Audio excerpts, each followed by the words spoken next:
Hello, ladies and gentlemen. So today we're going to be doing a very simple building mechanic, which is apparently actually pretty hard, but it's actually really easy in practice. And what it does is it takes, as you've probably seen in the preview, it takes a cube and it scales it based on the distance from where you put the cube to where your line trace is. In effect, basically making you a scalable, extendable object. A very, very similar system to the beams in Satisfactory. And I think there's a few other games that do something similar. But that's what I'm most familiar with. So what we're doing is we're basically building a cube and extending it, scaling it on its z-axis relative to the distance that it's away from where your line trace is, and rotating it in the right direction. And yeah, this is quite an interesting little build mechanic, and it's fairly easy to do. So what we're going to do, we are going to create the actor that's going to do this. Just start with the blueprint actor. We'll call it cube. We'll go into the cube, and you guessed it, who would have known, we're going to create a cube. We're just going to scale this down because otherwise it just looks too big. And it's not very practical in the world. And then what we're going to do is we're just going to move this up. So the bottom of it sits on the grid. And we can check it by just dragging it in here.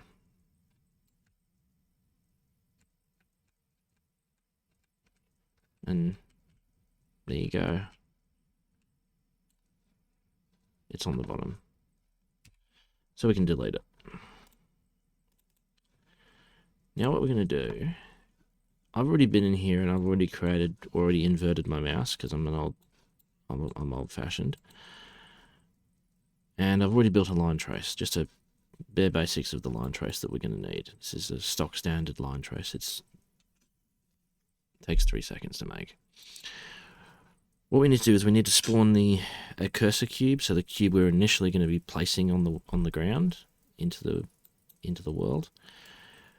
So what we'll do is just off the begin play, we're just going to spawn actor from class.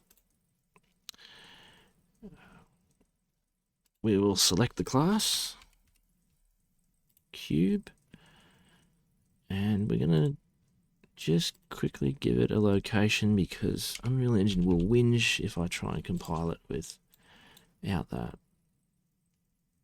And then we're going to promote to variable, and we will just call it cursor. So far, so good. Going to the line trace, we want to promote the actors to ignore to a variable. And we want to add our freshly minted cursor to it. So add.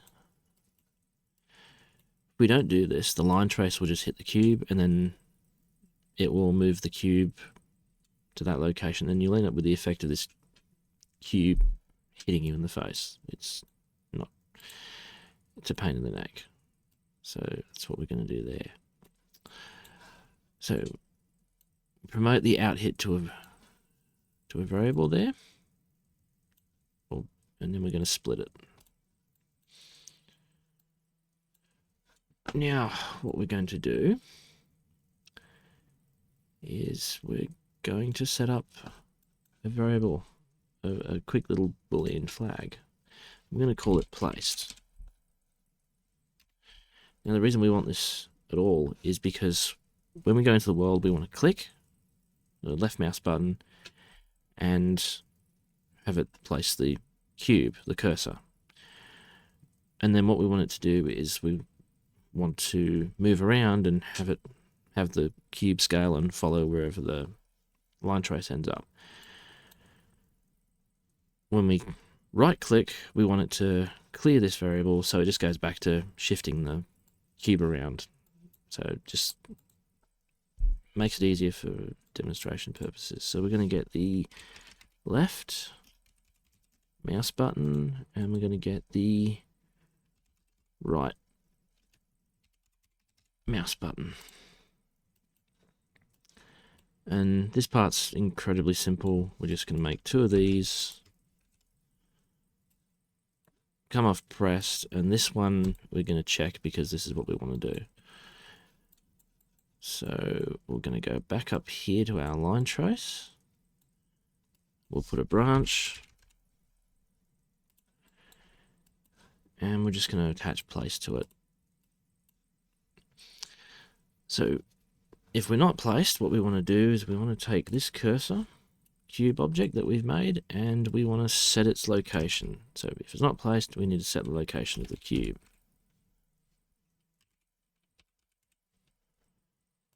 Should we turn off this? Set actor location.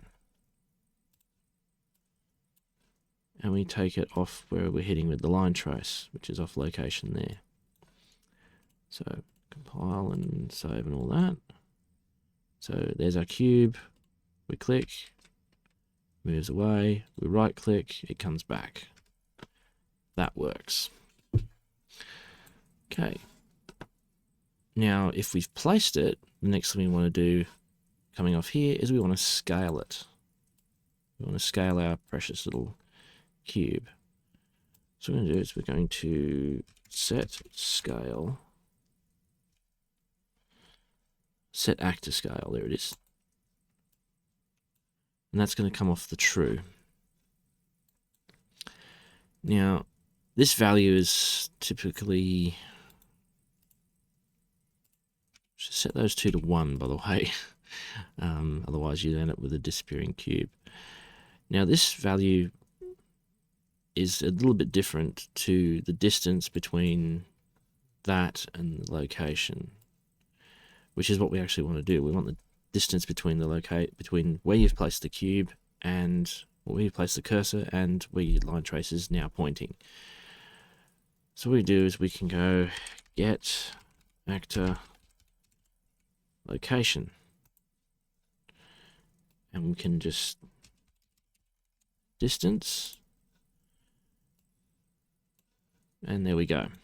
Now this is going to make it very wildly. This is like, it's going to be completely out of proportion for the size of the object, because we're scaling relative. When you scale an object, you scale relative to the size, and you can see where it's going. Like it's just shot straight up into the sky quite a long way, because the distance from here is like, it's hundreds of units is what we're feeding it.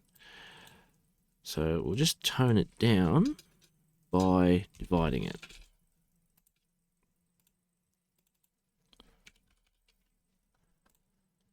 Let's just see how we go. In fact, actually, I've got another one. Let's just print that value.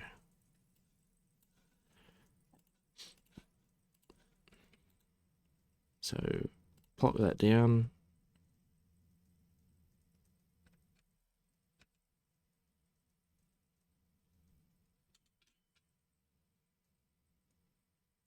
So we're doing pretty well now. We've divided it by 100. We're not quite moving far enough.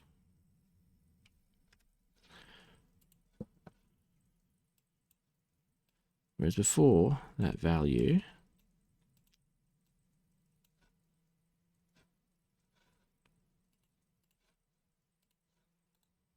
was actually pretty wild.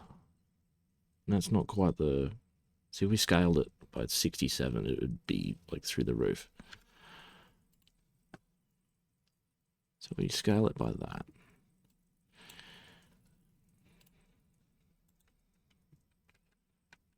So we plot that there in the middle.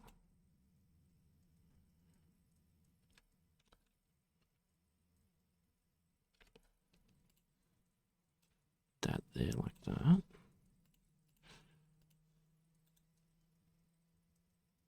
Putting that in the middle. So now we're getting like figures that are less than...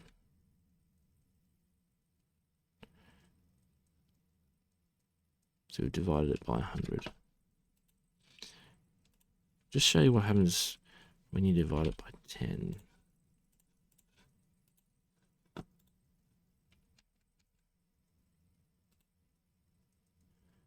See, things get a little bit more wild because now you can stuff around with that number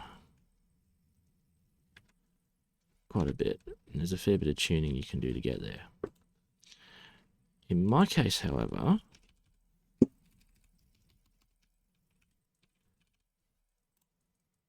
I divided it by 100 because that's how many units there are in a meter. And then what I did was I multiplied it by 5 because we've actually scaled the object down to 0.2, if you remember correctly. See here?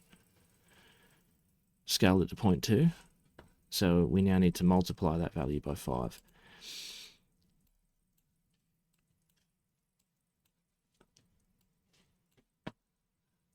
So what we'll get, I'll do it against the go away cubes.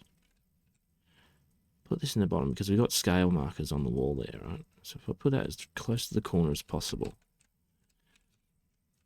I'll try and keep it in view. So I'm now pointing that first grid point and look at where the top of the cube is. We go to the second one, we're at that point. Third one, we're at that point. We're there. Whoops. I've broken it already.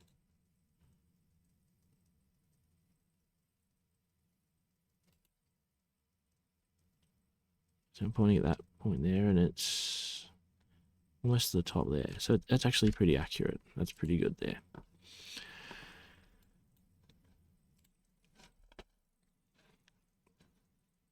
So now what we need to do, and those values change according to how much you scale your object, but this is just for this case. What we now need to do is we need to rotate this. We need to rotate this so it is now, so the top of the cube is now where I've put the new line trace.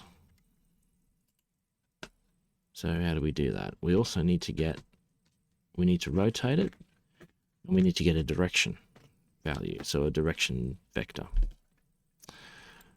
It's not terribly hard. So what we need to do, and we do it based on the 2 locations. So there's a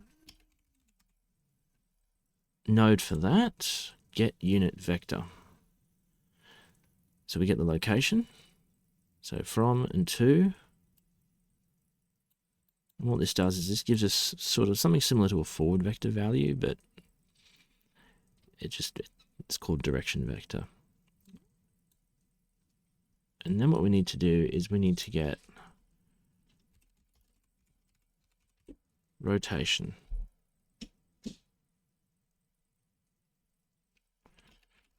From, actually, let's just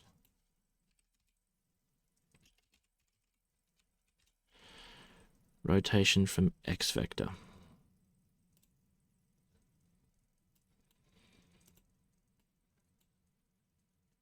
I don't know why it does it twice. Just delete that one. Split, and that's actually what we need there. And then what we're going to do is we're going to set vector rotation. We're going to split that too. Just going to grab the cursor cube thing and plonk it in there. Now, if we just shove all these into here, what's going to happen?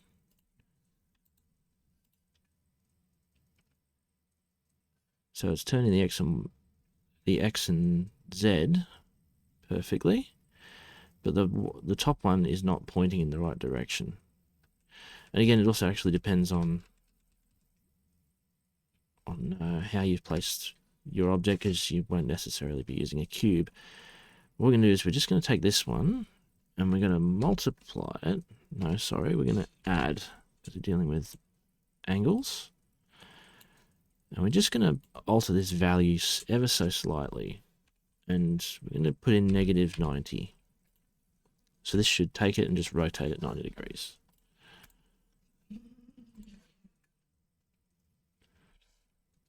And then what we're going to do, what we should have is the desired effect.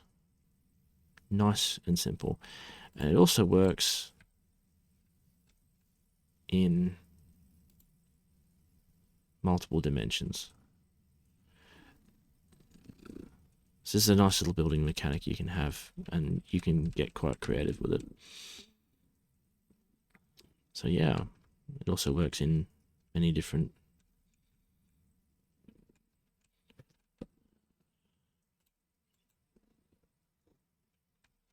directions as well. So yeah,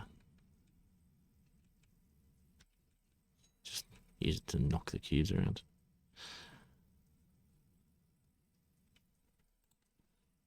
Yay.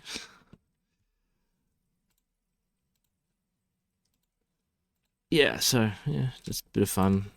There's plenty of applications for it. You can use it for in a building system. You can use it for quite a lot of different things. But there you go. That's how you do that. And it's the same sort of system they have for building beams in Satisfactory. Yeah. If you like what you see, subscribe, follow with the bell thing and all that. Yeah.